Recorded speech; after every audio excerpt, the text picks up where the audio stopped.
Como nós dissemos, nós trabalhamos desde o início do mês algumas mensagens que estão contidas em Abacuque, né? Estudando aqui o livro de Abacuque, um livro tão pequeno, né? Que está ali escondidinho no meio da Bíblia ali, e às vezes tem algumas pessoas que falam, será que existe esse livro? Não existe, está aqui, tá bom? Abacuque está aqui e ele traz riquíssimas lições para nós, principalmente lições para o que nós estamos vivendo nos dias de hoje. Eu creio que cada um de nós que estamos aqui já passou por alguma crise, alguma dificuldade na sua vida, a qual você olhou para essa dificuldade, para essa crise, e talvez você tivesse olhado para ela como se fosse um gigante tão grande, e você tenha dito, eu não vou conseguir, eu não vou vencer, é algo tão difícil que eu não consigo. E Abacuque, ele estava nessa situação. Ele estava vendo ali o seu povo, um povo que estava em pecado, um povo que estava se rebelando contra Deus. E Abacuque, ele estava clamando ao Senhor. O primeiro capítulo de Abacuque vai dizer que ele clamava ao Senhor, ele gritava por socorro, para que Deus enviasse uma solução e restaurasse ali o seu povo. Mas mais na sequência nós vamos ver ali que Abacuque, ele recebeu primeiro silêncio de Deus. Deus não falou nada, não respondia. E nós vimos, durante esse mês, que muitas vezes nós colocamos diante de Deus as nossas petições, mas Deus não nos responde. Ou talvez nós não entendemos a resposta que Deus está nos dando. Mas Abacuque, nessa posição de silêncio de Deus, ele fez algo extraordinário e que é um ensino muito grande para nós se nós queremos aumentar a nossa fé. Ele foi para a torre de vigia, e nessa torre de vigia ele estava ali aguardando, orando, colocando diante de Deus e aguardando então a resposta de Deus. Ah, como é gostoso nos apresentarmos na presença do Senhor em oração e sabendo que Deus vai responder aquilo que nós estamos pedindo, não é verdade? Mas Abacuque, quando ouviu a resposta de Deus, não foi aquilo que ele queria, foi algo ainda pior, porque Deus disse que mandaria os babilônios para então tomar posse daquele povo, para castigar aquele povo. E o povo babilônico era um povo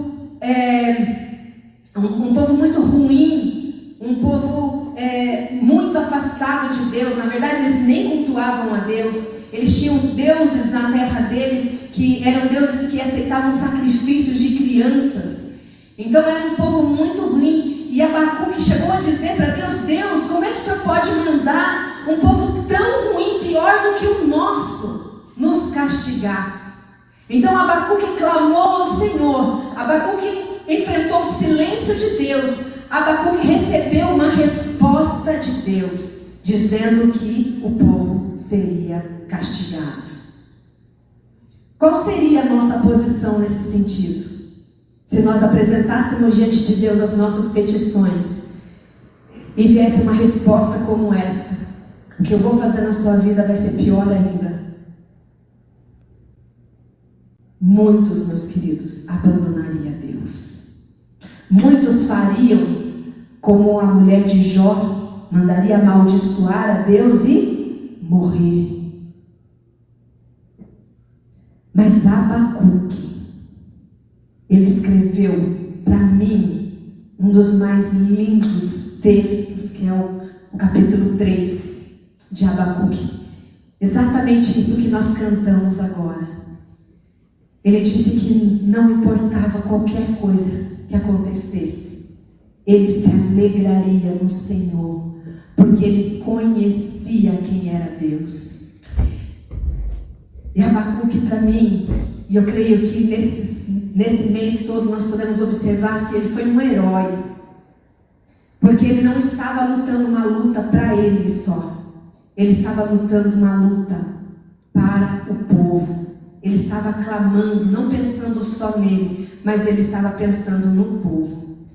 Então a jornada que nós aprendemos nessas 3 lições, né, que nós tivemos aí, o primeiro domingo nós só fizemos aí um apanho geral de quem era Abacuque, o contexto ao qual ele vivia, e depois no segundo domingo nós estudamos sobre a fé não descarta a razão, né, dizendo que a fé, Abacuque nos mostra ali que ele era um homem inteligente, ele era um homem culto, e ele usou da sua inteligência para poder então conversar com Deus, apresentar diante de Deus as suas causas.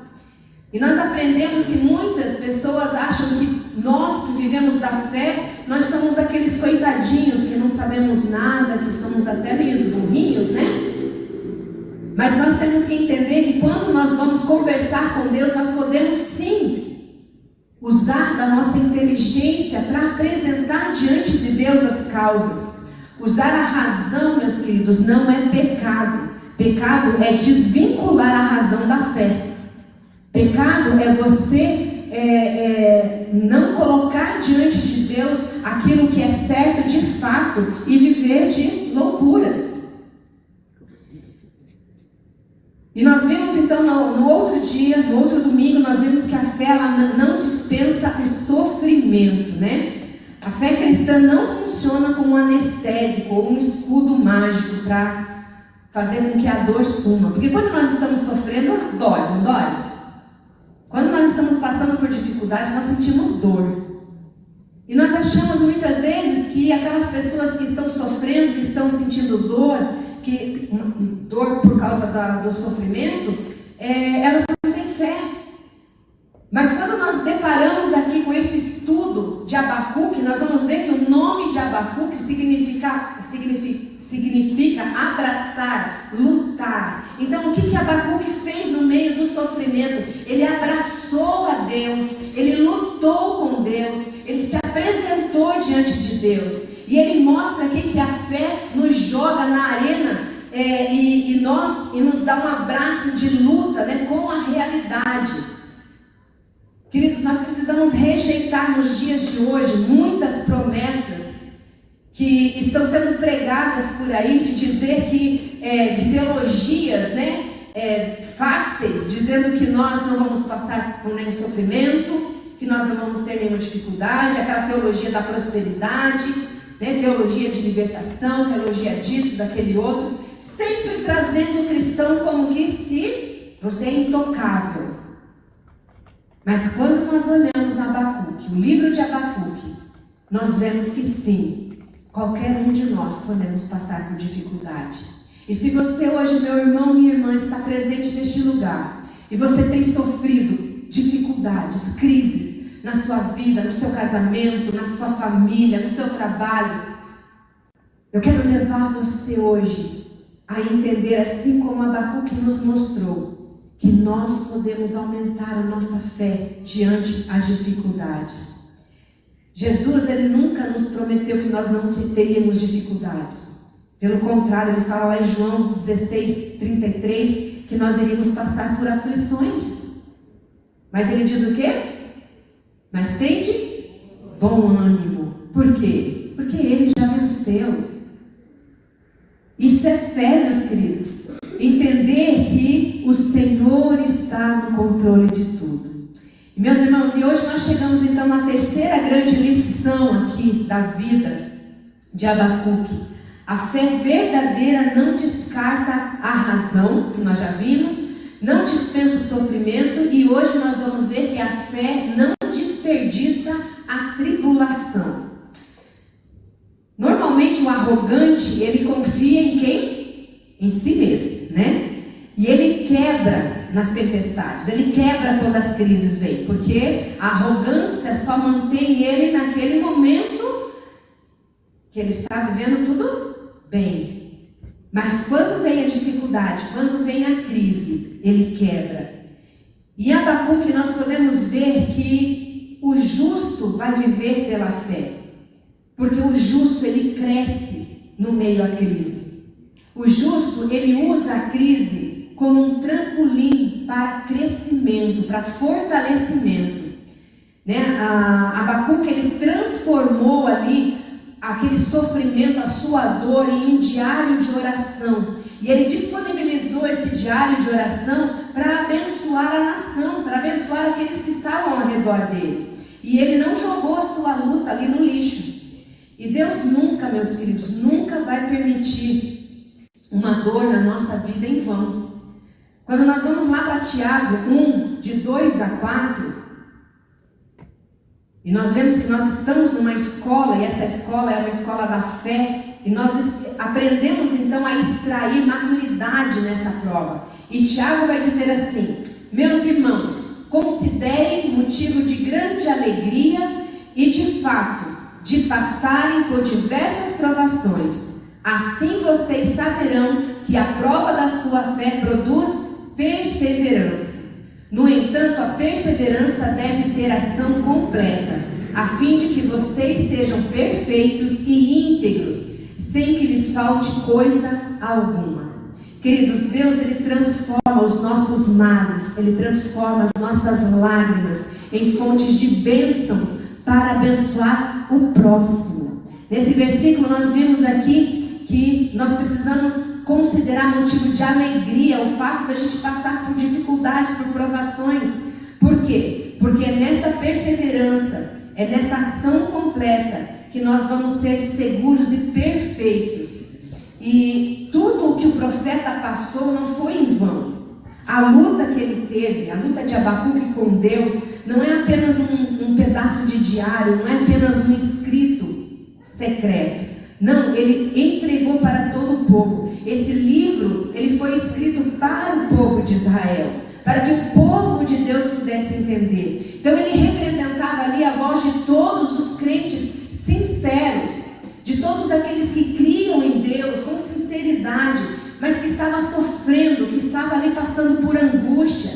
E ele entregou este livro para que eles pudessem entender qual era o caminho que Deus estava mostrando. Então a resposta que Deus deu a Abacuque serviu para curar a sua dúvida, e não só a sua dúvida, mas a de toda a nação. A dor, meus queridos, secreta do profeta virou um testemunho público. Tomou uma proporção muito maior. Não ficou guardada só com ele, mas todos que estavam ao seu redor pôde ver e observar.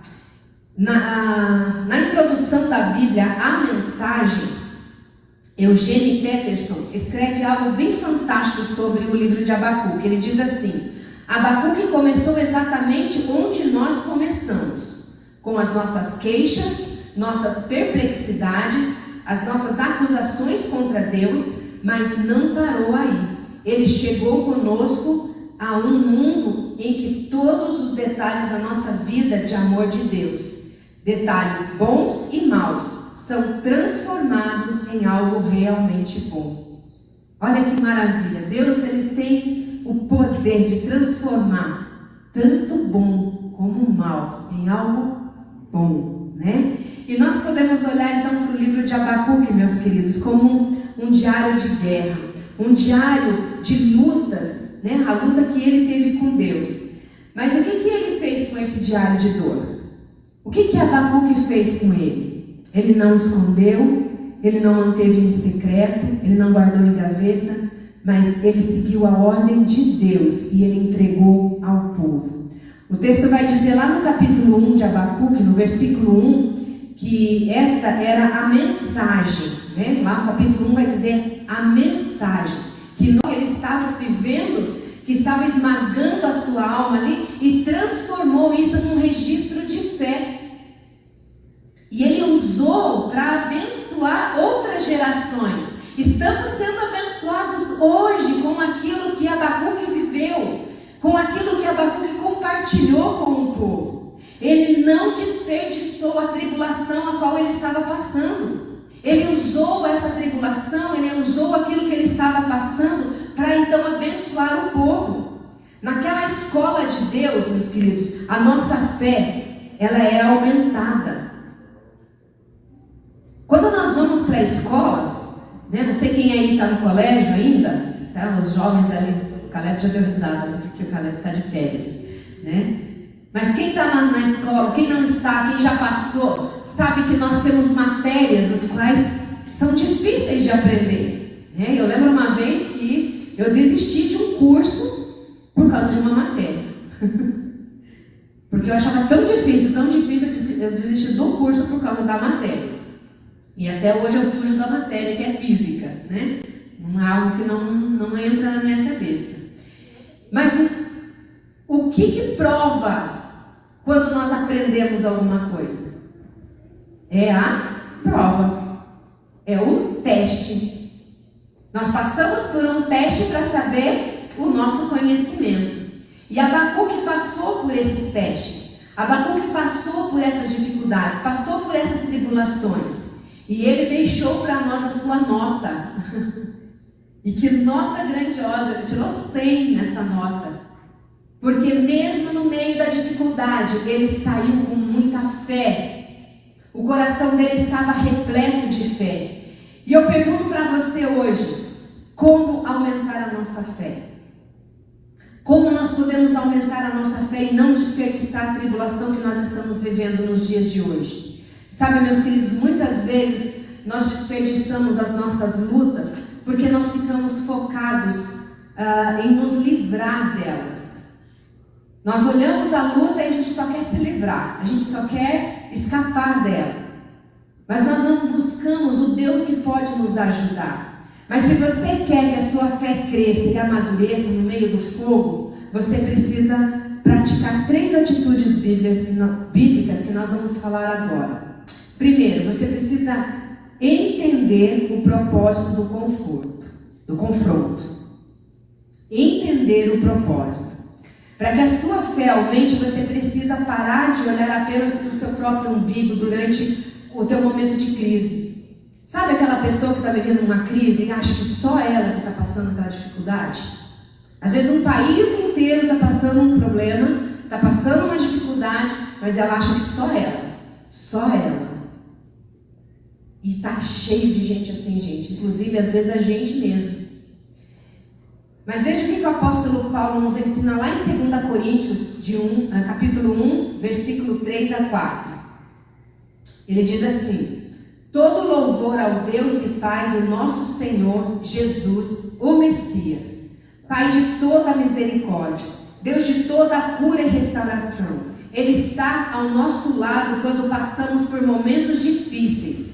E antes que percebamos, Ele nos leva para o lado de alguém que também está sofrendo, para que possamos ajudar aquela pessoa, assim como Ele nos ajudou. Quem já foi ajudado por Deus aqui em alguma causa?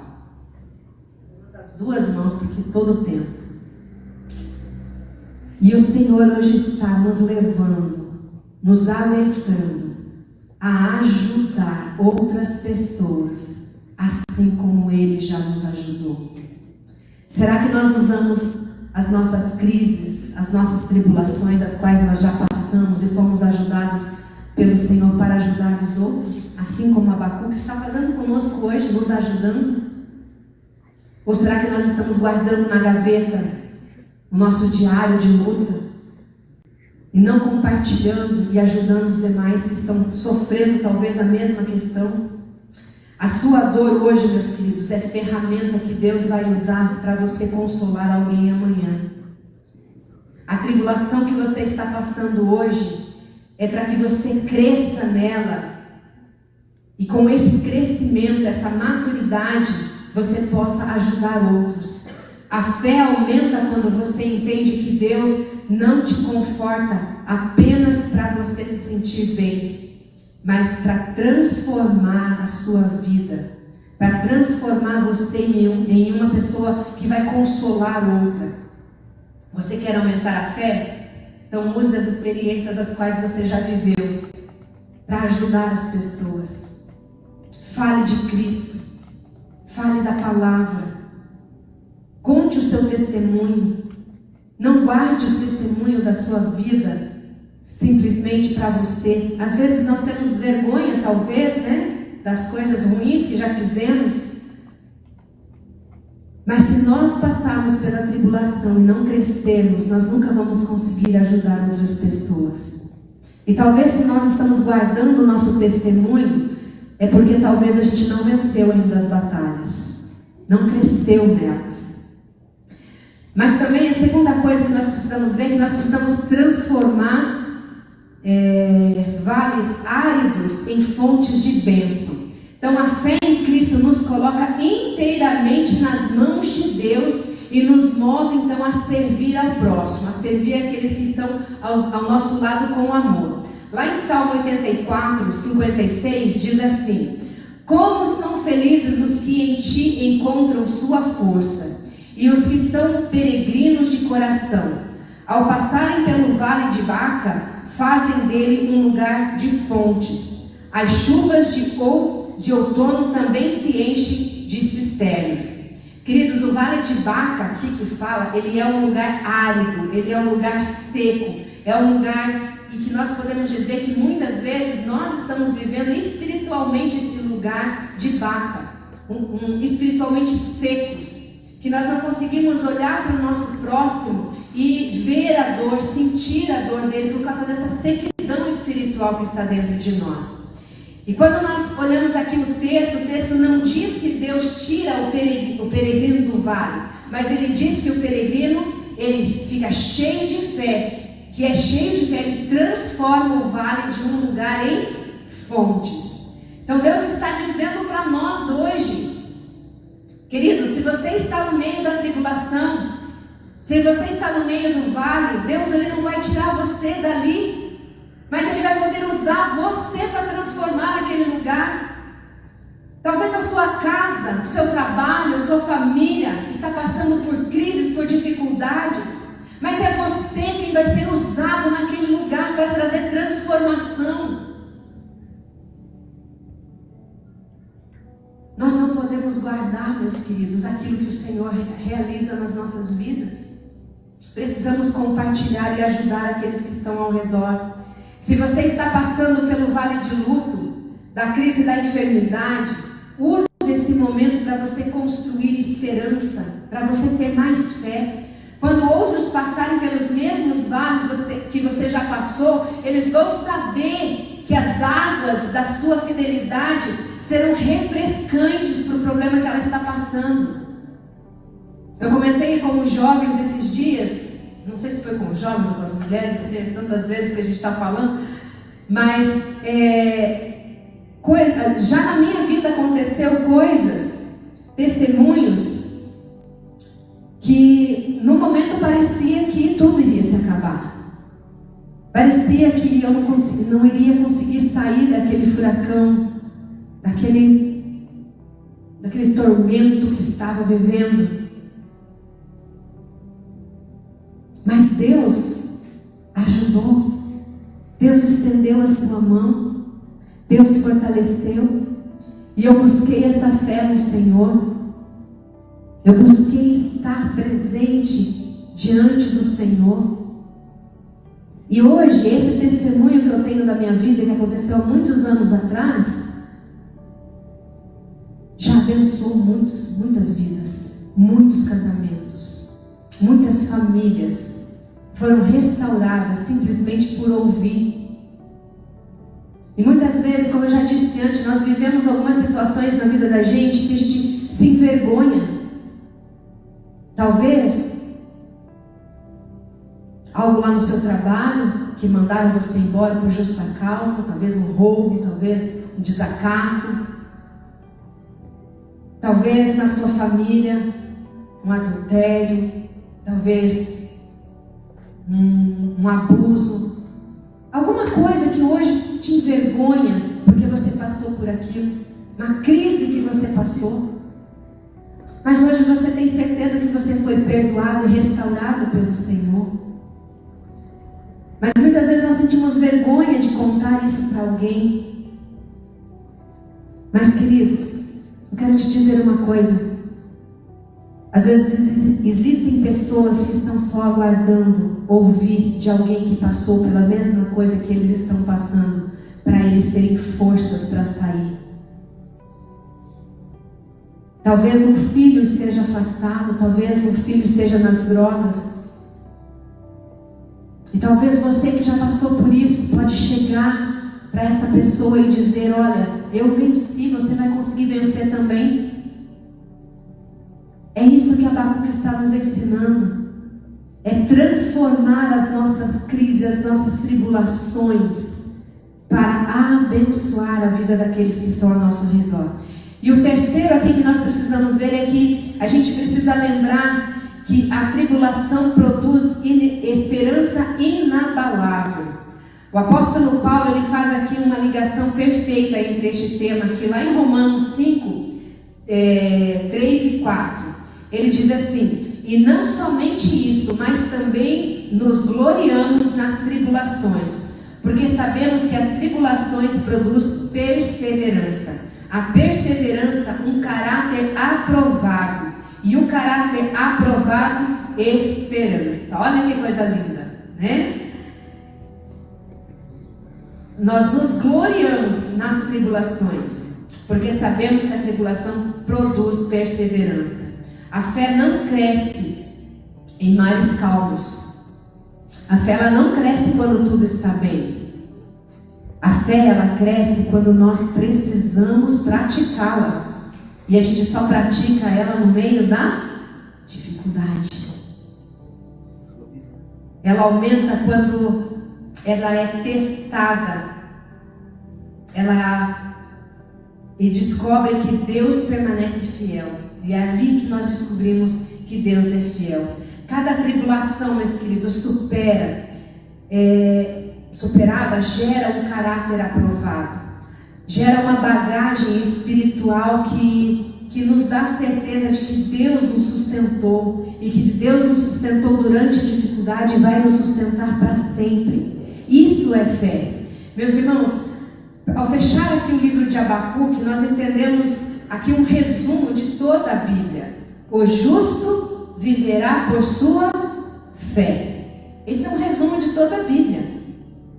Que o justo vai viver pela fé. Mas que fé que é essa? O texto base nos mostra que você e eu precisamos dessa fé em 4 áreas vitais da nossa existência. A primeira área é que você precisa entender que você precisa de fé para se tornar filho de Deus. Você precisa de fé para entender, para se tornar filho de Deus. Quantos aqui já ouviu aquela frase que dizem aí: todo mundo é filho de Deus?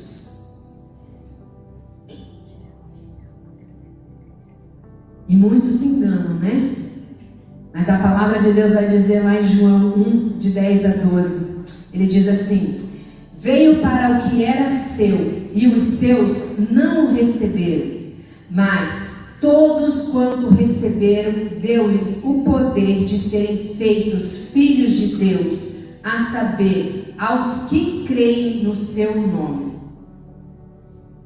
Essa palavra está dizendo que nós nos tornamos filhos de Deus quando nós cremos em Jesus Cristo. Se não cremos, não passamos de criatura, fomos somente criados. E como nós recebemos a Jesus? Nós precisamos de fé para receber a Jesus. Nós precisamos de fé para aceitá-lo como nosso substituto e a nossa justiça. Lá em Romanos 6:23 vai dizer que o salário do pecado é a morte, mas o dom gratuito de Deus é a vida eterna. E nós merecíamos, meus queridos, morrer por causa dos nossos pecados. Esse é o que nós merecemos. O salário do pecado, o pagamento de todo o pecado é a morte. Mas quando nós vemos ali também em Romanos 3:23 a 25, nós vemos que Deus apresentou Jesus ali como um sacrifício de sangue no nosso lugar. É Ele quem pagou as nossas dívidas, é Ele quem pagou o nosso castigo, é Ele quem declarou o justo pela graça. A fé são as mãos que se estendem para receber este presente da salvação. Se você, meu amado irmão, minha amada irmã, está aqui, mas ainda não tem certeza da sua salvação, e você deseja se tornar filhos de Deus, A fé é que vai te fazer aceitar esse Jesus Cristo, que morreu por você, que morreu por nós. É a fé que vai nos dar este presente da salvação. Mas também você precisa de fé para ver Jesus como o seu maior tesouro. A fé verdadeira muda os nossos valores.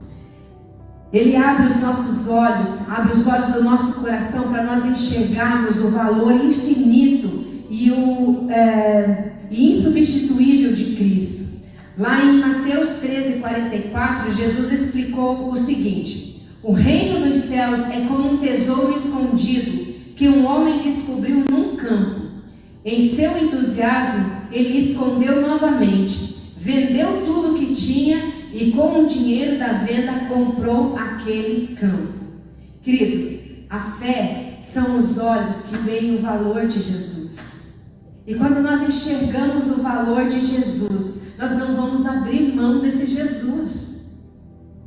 Nós vamos querer estar ao lado dele. Nós vamos largar tudo para estar com ele.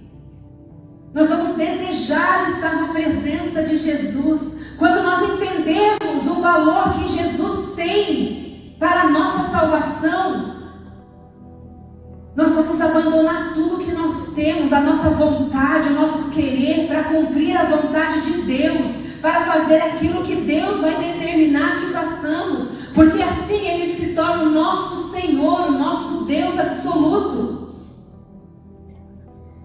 Precisamos hoje, nos tempos que estamos vivendo hoje, descobrir o valor de Jesus.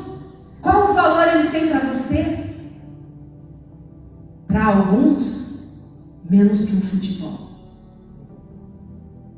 Para outros, um passeio no shopping. Para outros, o abandono de uma família. Amados, qual o valor Jesus tem para você hoje? Quanto tempo você tem passado ao lado de Jesus? Às vezes trabalhamos tanto. É de segunda a segunda, das 7 às sei lá quantas horas no dia. Trabalhamos, mas não valorizamos o nosso trabalho, valorizamos a nossa família. Não está errado isso, precisamos valorizar sim. Mas não valorizamos a Deus, não valorizamos a Jesus. E a palavra dele vai dizer que nós precisamos buscá-lo em primeiro lugar. E buscando em primeiro lugar, as demais coisas vão ser acrescentadas na nossa vida. Mas também nós precisamos ver que a fé, ter fé para ver Jesus como todo suficiente. A nossa alma tem fome e sede, e isso significa, o mundo tenta nos saciar com muitas coisas passageiras. Mas lá em João 6,35, Jesus ele afirma: eu sou o pão da vida. Quem vem a mim nunca mais terá fome. Quem crê em mim nunca mais terá sede. Queridos, a fé recebe Jesus como pão e água, que nos sustenta, que mata a nossa fome, a fome da nossa alma, e que nos traz satisfação completa. Cristo nos basta. O mundo está do jeito que está hoje, igrejas estão do jeito que estão hoje, porque muitas pessoas estão procurando outras coisas além de Cristo. Tem pessoas que chegam às igrejas procurando um ambiente legal para ela estar. E a igreja precisa ser. Mas se algo acontece que desagrada, já logo sai. Tem pessoas que estão procurando pregadores que preguem aquilo que elas querem ouvir. Se o pregador prega a palavra e essa palavra é confrontadora, e ele se sente confrontado, ele já muda de igreja. Por quê? Eu tenho que procurar um pastor que afague o meu ego, que passe mão na minha cabeça, que não me diga as verdades. Porque afinal eu tenho que trabalhar na segunda-feira e eu tenho que ir bem. Queridos, Cristo nos basta. Nós não precisamos de mais nada além de Jesus Cristo. Nós só precisamos fazer aquilo que Ele manda a gente fazer. E você precisa de fé para vencer o mundo e o pecado. Aqui nós estamos detalhando aqui o porquê que você precisa de fé. Então nós vimos aqui que você precisa de fé para você se tornar filho de Deus, para você ver Jesus como seu maior tesouro, para você ver Jesus como todo o suficiente. E agora você precisa de fé para você vencer o mundo e o pecado, porque sem Jesus nós não conseguimos. É Ele que nos sustenta, é Ele que nos mantém firmes. Nós precisamos de fé, meus queridos, para resistir às pressões, às perseguições e às seduções que o pecado tem sido colocado diante de nós. O diabo, ele tenta sussurrar que a vida com Deus é pesada, é difícil. Você vai na igreja hoje? É o único dia que você tem para descansar. Fique em casa, descansa, dorme, assiste o Fantástico. Veja aqui tudo que está acontecendo no mundo. O inimigo vai soprar isso sempre. Quando você for solicitado por alguém para ajudar alguém, o inimigo vai dizer: você vai ajudar aquela pessoa? Você vai ajudar, daqui a pouco ela vai virar as costas para você e vai embora. O inimigo sempre vai tentar nos tirar a bênção que o Senhor tem preparado para nós. A palavra de Deus nos garante lá em 1 João 5, 3 a 5. Amar a Deus significa obedecer a seus mandamentos. E os seus mandamentos não são difíceis, pois todo aquele que é nascido de Deus vence este mundo. E obtemos essa vitória pela fé. Quem vence a batalha contra o mundo? Somente quem crê que Jesus é o Filho de Deus. Amados, só vamos vencer o pecado nas nossas vidas, nas nossas famílias, quando nós entendemos que Jesus Cristo é o Filho de Deus. Quando nascermos de novo, quando entregarmos a nossa vida, nosso coração ao Senhor, e nós vamos obter essa vitória não pela força do nosso braço, mas pela fé em Cristo Jesus.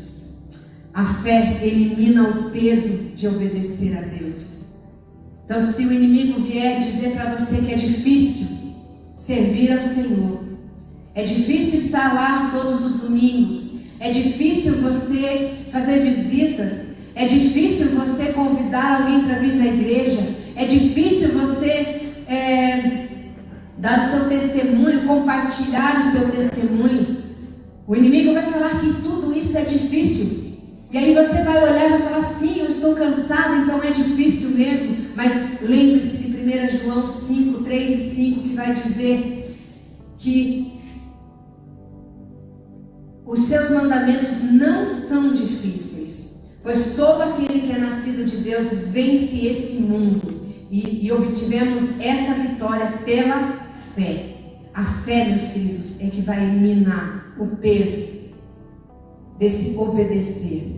Ela transforma e devolve para nós como prazer. Ela quebra o encanto do pecado e nos dá vitória contra esse sistema corrompido deste mundo no qual vivemos. E para concluir aqui, a fé verdadeira nos amarra firmemente ao mastro da cruz. Na semana passada nós falamos sobre o canto da sereia,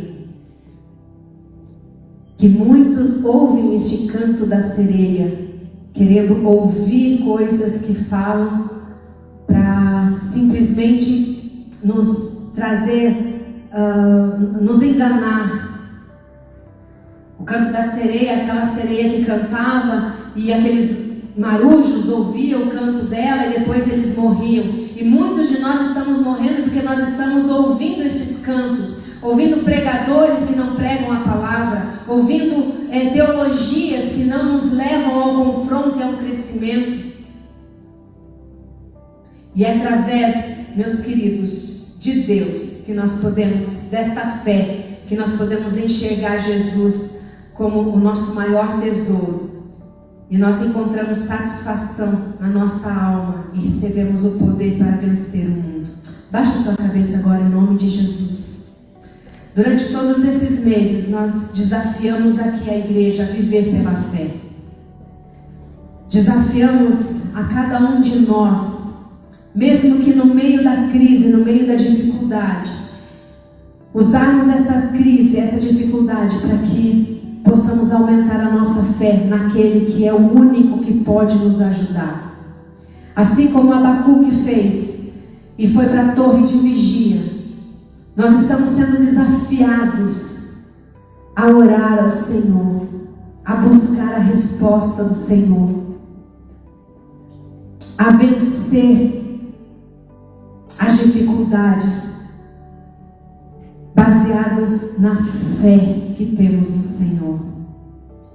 E se você hoje, meu irmão, minha irmã, olhou para os pontos desta mensagem e percebeu que você ainda não é um filho de Deus, porque você não crê totalmente em Jesus, hoje é o dia de você orar e pedir a Ele: Senhor, aumenta a minha fé, porque através desta fé no Senhor eu quero me tornar seu filho, sua filha, e me apresentar diante do Senhor. Talvez você não tenha olhado para Jesus como um tesouro maior, o melhor tesouro, e você tem considerado tantas outras coisas, mas não o Senhor. Talvez você hoje precise de fé para você entender que Jesus é suficiente para você, que você não precisa de outras coisas. Ou talvez você precise de fé para vencer o pecado na sua vida. E eu quero desafiar você hoje, meu querido e minha querida, a entregar a sua vida ao Senhor Jesus. Se tiver alguém aqui que ainda não entregou a sua vida a Jesus, mas quer fazer, e com este ato de fé, dizer: eu quero Jesus como o meu Pai, eu quero Jesus, eu quero Deus como meu Pai, eu quero me tornar filho de Deus. Levanta uma das suas mãos que eu quero orar com você.